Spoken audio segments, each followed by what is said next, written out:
Welcome to Unmute Yourself. I'm Jennifer Carter, and I am so glad you're here. This podcast is about lifting the curtain on leadership, purpose, and the real stories behind people who dared to do things differently. We'll talk about how they found their path, the struggles they faced, and how they built something that truly matters. These are everyday people doing extraordinary things, and I want you to know you are capable of that too. For today's conversation, I am so excited to welcome Michelle Steiner, a writer, advocate, and educator who knows firsthand what it means to push past other people's limitations and create your own definition of success. Michelle lives with an invisible disability, and from the start, people told her what she could not do, that she wouldn't go to college, earn her degree, get published, or find the job she dreamed of. But she's done all that and more. She's earned her bachelor's degree from Slippery Rock University, and her writing has been published in outlets like The Mighty, Word Gathering, and the Nonverbal Learning Project. She's also a talented photographer whose work has been featured in multiple publications, and by day, she serves as a paraeducator supporting students with disabilities. What I love about Michelle's story is that it's proof that no one else gets to decide what you're capable of. She's the definition of quiet strength, believing in herself when others didn't, and showing the world that limitations don't define you. Michelle, thank you for joining me today. Oh, thank you for having me. I'm so excited to have this conversation.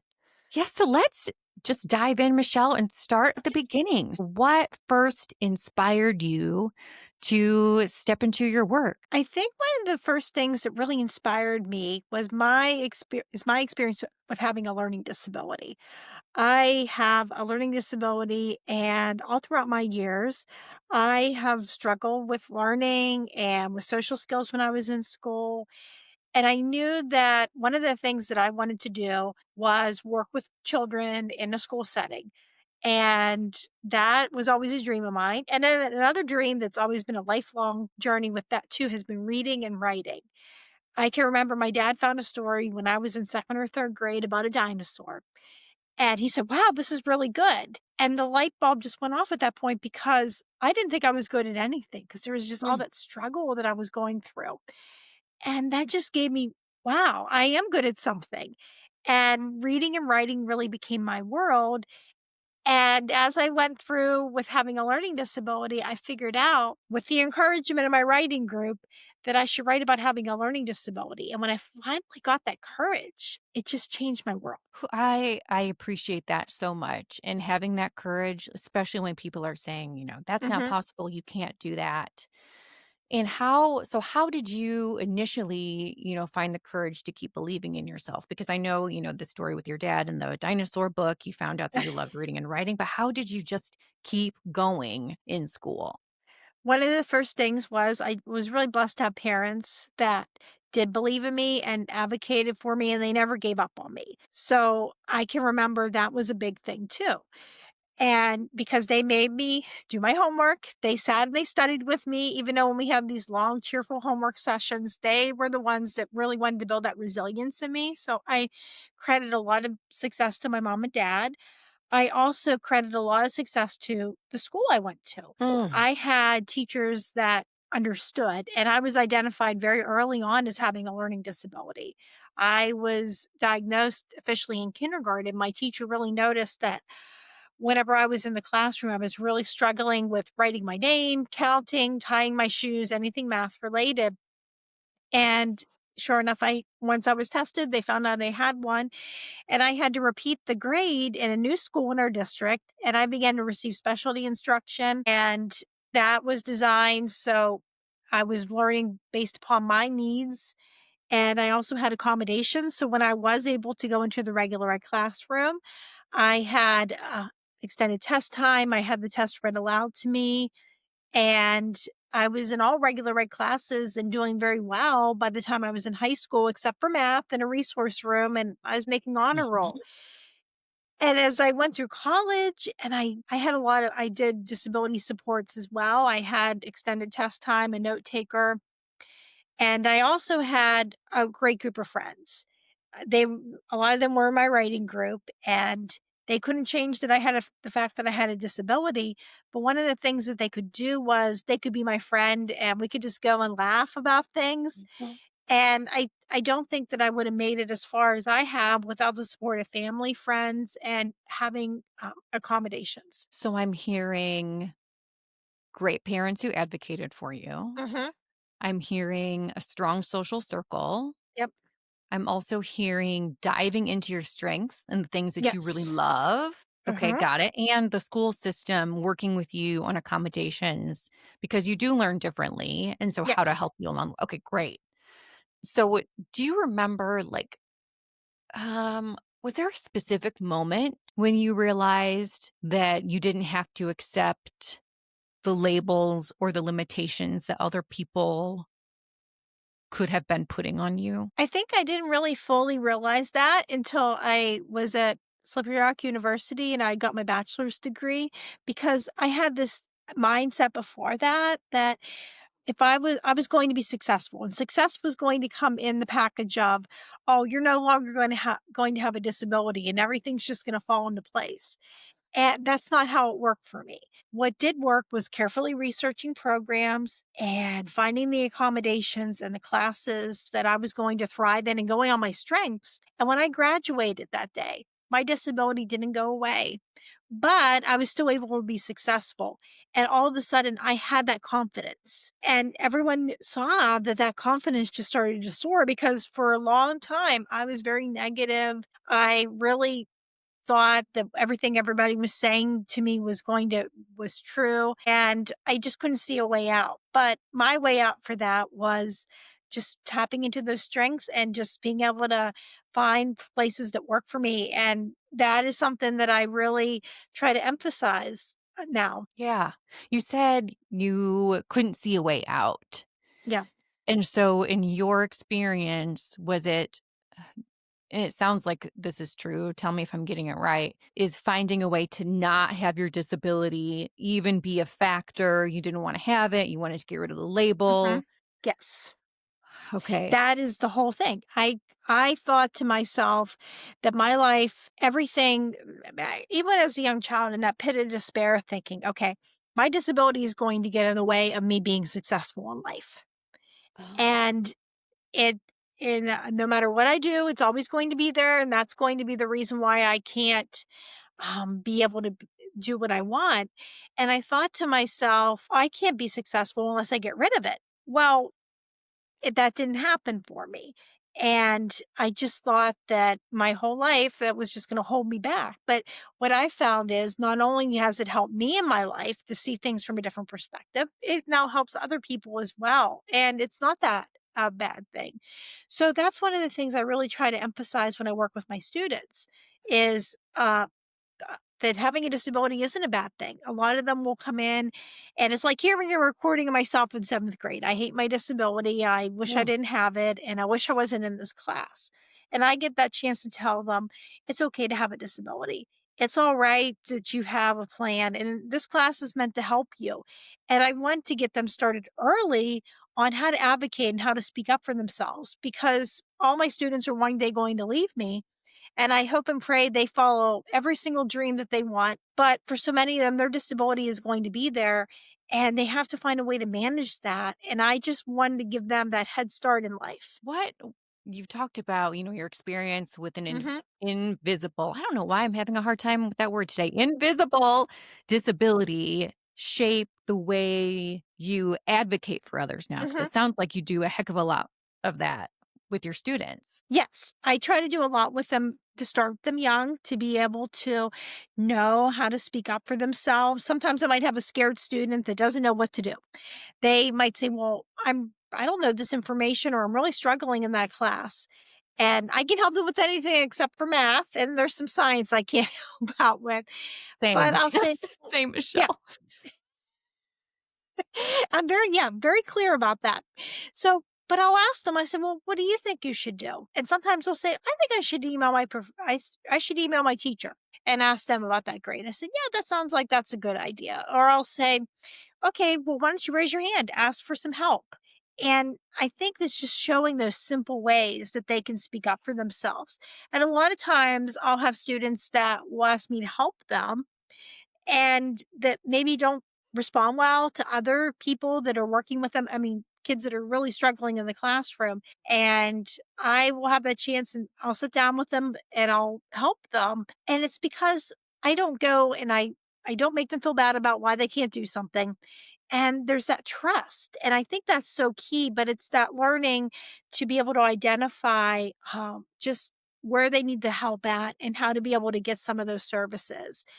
And then I also do that with my blog, Michelle's Mission, because I write a lot about my life with a learning Mhm. disability and I do feature resources, but I also tie in a lot of messages that are related to nature. I'm not able to drive because of my disability, so I Mhm. take these pictures of flowers on my walks. And everybody says that I bring out the details in a flower that other people will miss.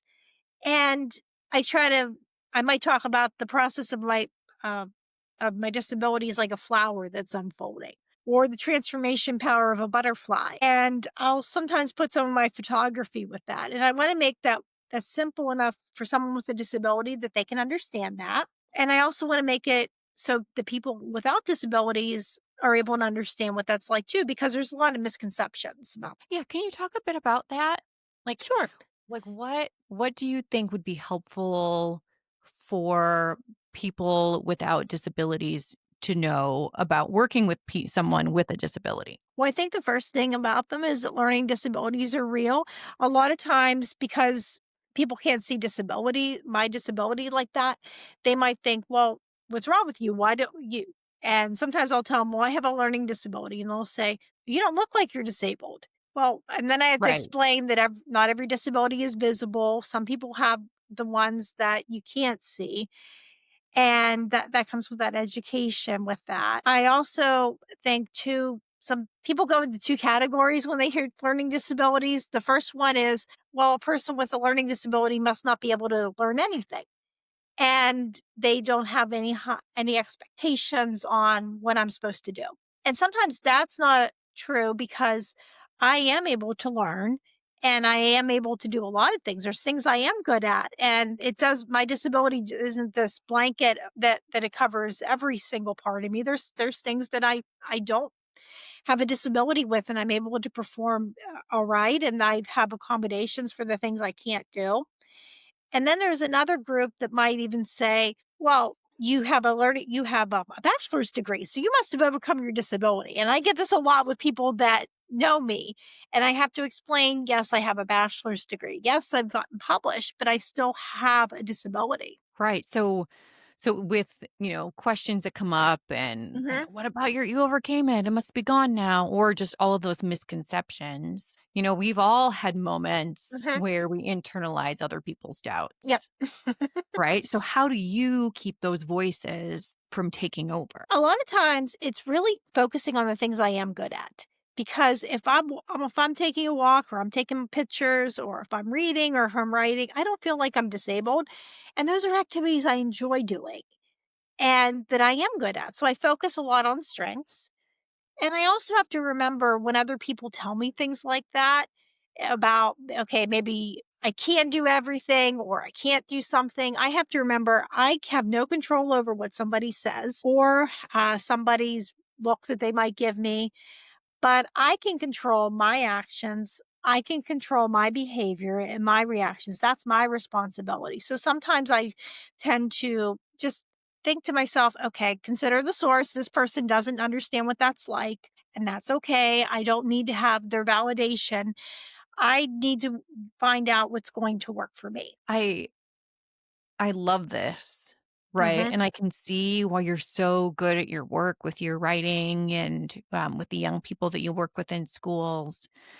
What would you say is the first step to for young people with a disability to be able to work through that like negative self-talk and doubt? What's the very first simple thing they could do? I think the very first simple thing somebody can do is use simple age appropriate terms to describe what the disability is because there's a lot of people that are young that don't know what their disability is. And they're getting their information from maybe their peers or maybe just even information that they're thinking to themselves like, "Oh, I must not be really smart or I must be lazy." And that is not the truth. And I think if my mom and dad explained to me that I had a learning disability and my brain just I learned differently. And that was better information than what my peers were giving me. So I think the first thing is education is so important. Explaining what the disability is in simple age appropriate terms, not letting it become an excuse thinking, okay, oh, you have a learning disability. That means you can't be successful. That means that it's going to present some challenges and you might have to do things differently. But I think that's the first step is just telling them about that.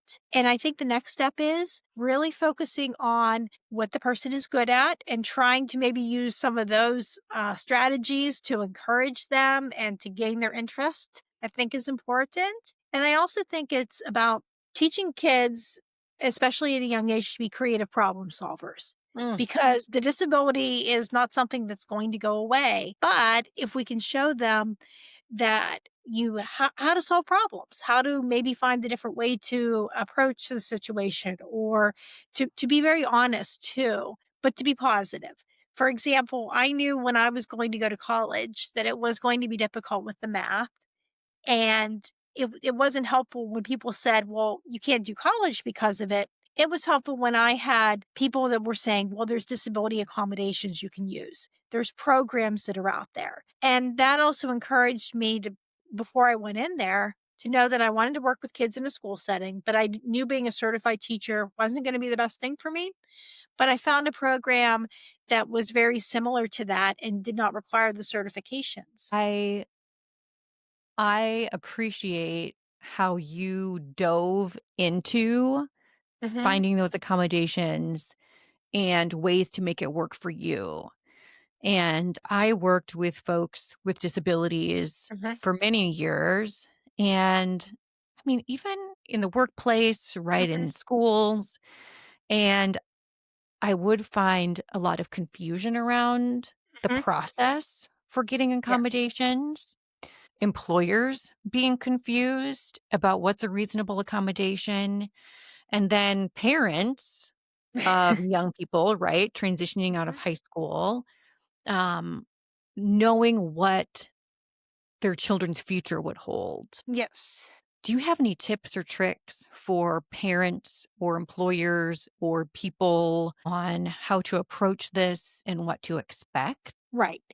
I think the one of the biggest myths that we have with accommodations is they're gonna cost a lot of money and they're going to be really complicated. Sometimes it's just might as simple as if I for example, if I'm at school, I have to tell them, "Okay, I cannot help in a math class."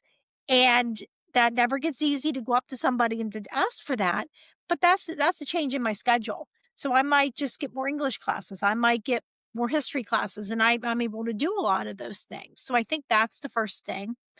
But I also think for the person that has a disability, their first step has to be to know what the problem is and to be able to go and to talk to there's like I have some steps that I might go through. I have to know what my issue is that I'm having in the class, in the room, in the workplace, and then I'll arrange a time that I can meet with somebody, and then I'll sit down with my employer and I'll calmly state what I'm having difficulty with and what my disability is. I try to keep everything really relevant to what is going on at work, maybe not stuff that's outside of that realm, and I'll come up with a plan. I'll come up with some ideas, and my employer might have a couple ideas too. And then we follow up and we document everything. And then we follow up and see, is this working? Or can there be improvements to be made? And I think another message I would have for employer workplaces is to be open.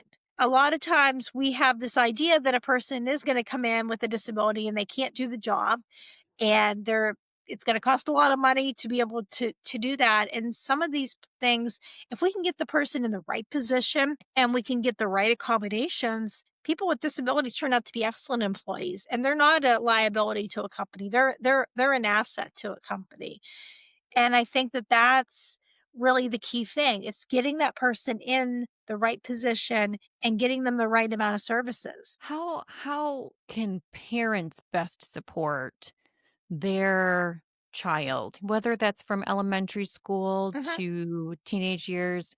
I'm thinking of a couple people in my life, right? That Right. they're so worried about their child's future and what that looks like. So what are some best practices that you've seen from a parenting aspect when parenting a child with a disability? One of the first things is keeping in contact with your child's teacher, keeping in contact with your child's pediatrician, and working with them. I know I ran into one of my first learning support teachers a few years ago, and I had that chance to thank her. And she, of course, said, "Well, you put in the work," but she said, "It was also your parents. If your mom had a concern, she would call me, and if I had a concern, I would call your mom, and we both would work together on your behalf." So I think it's really important to have that communication, to have that open communication and ask a teacher, "Well, what is happening in the classroom?" And to ask a parent, "Well, what is happening at home?" Home.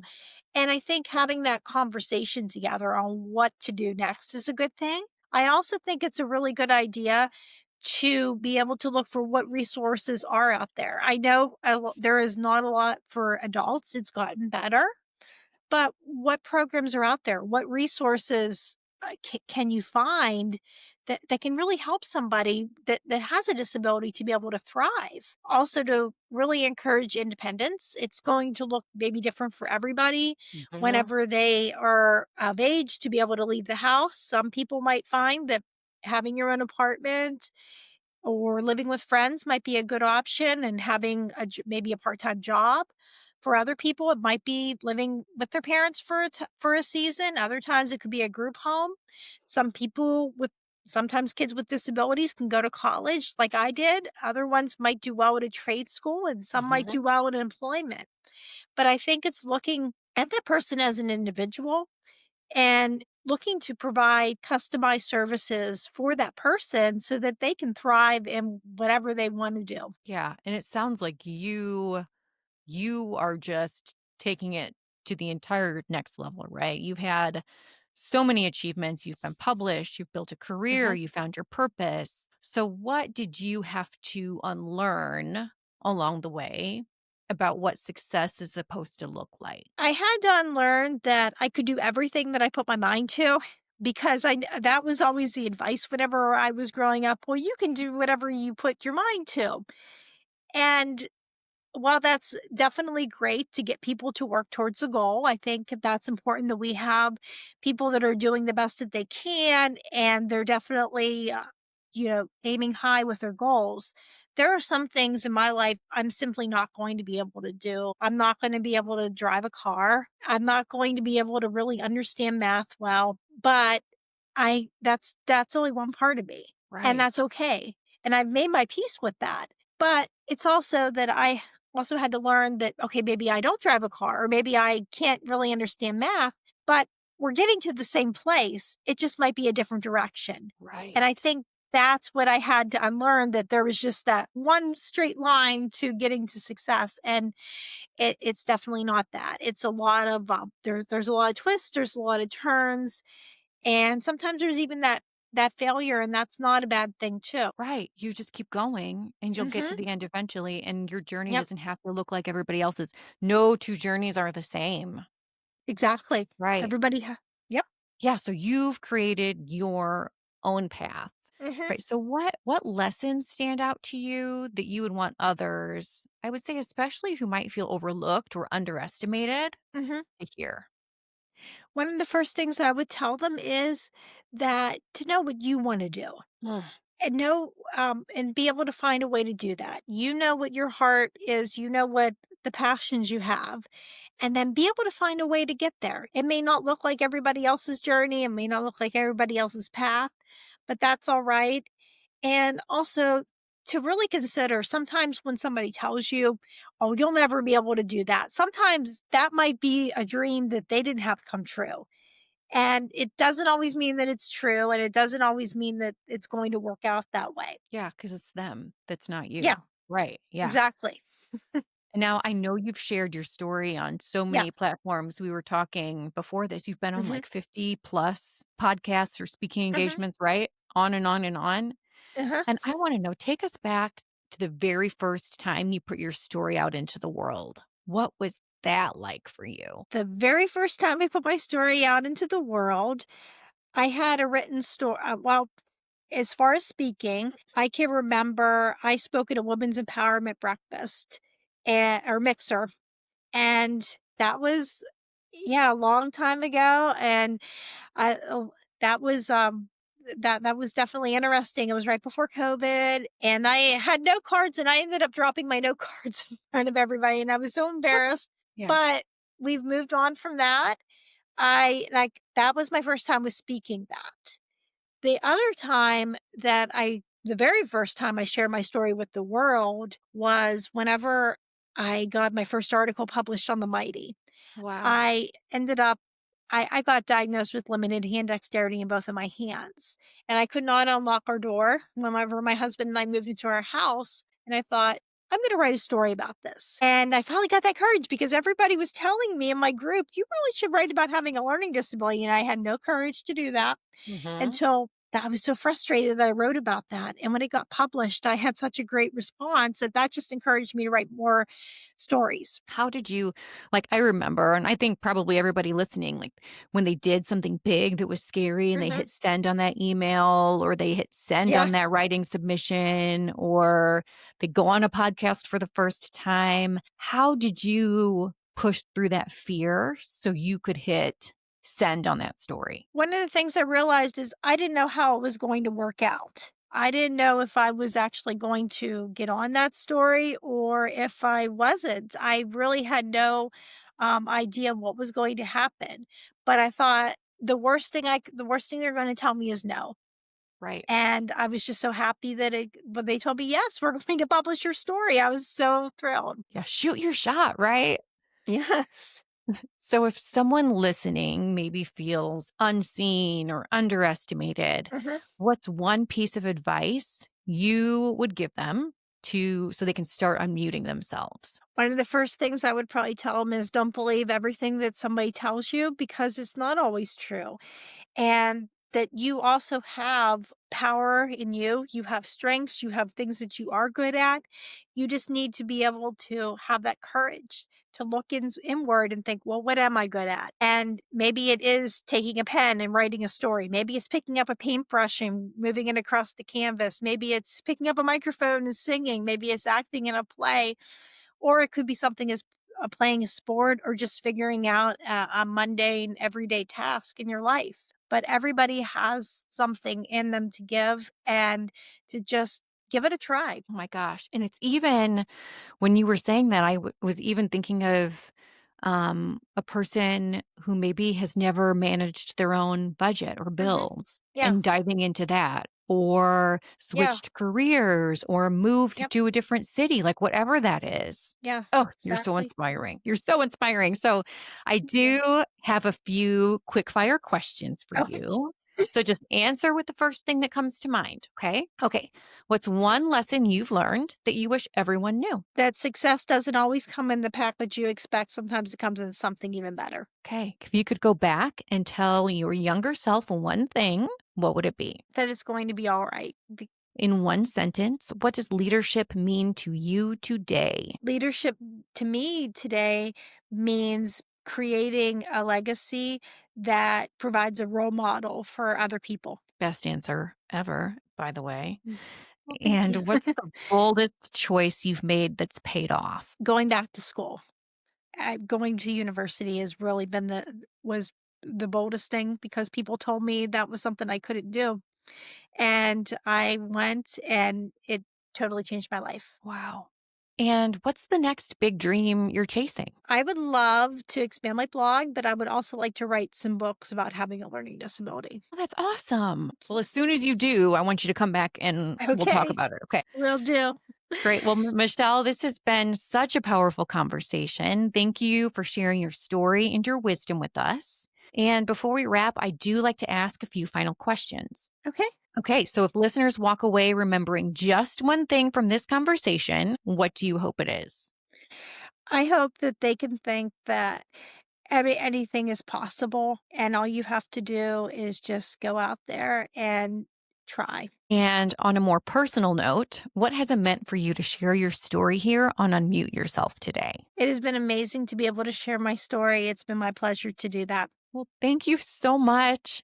Michelle, how can listeners connect with you and support your work? You can find me at my blog, www.michellesmission.com, and I'm on Facebook and Instagram as well. Well, thank you so much, Michelle Steiner, for joining me. And thank you to everyone listening for showing up, for reflecting, and for unmuting yourself in your own way. If today's conversation inspired you, please share this episode, subscribe, follow, and stay tuned for more stories of leaders creating work that truly fits and matters. Until next time, unmute yourself and step into the story only you can tell.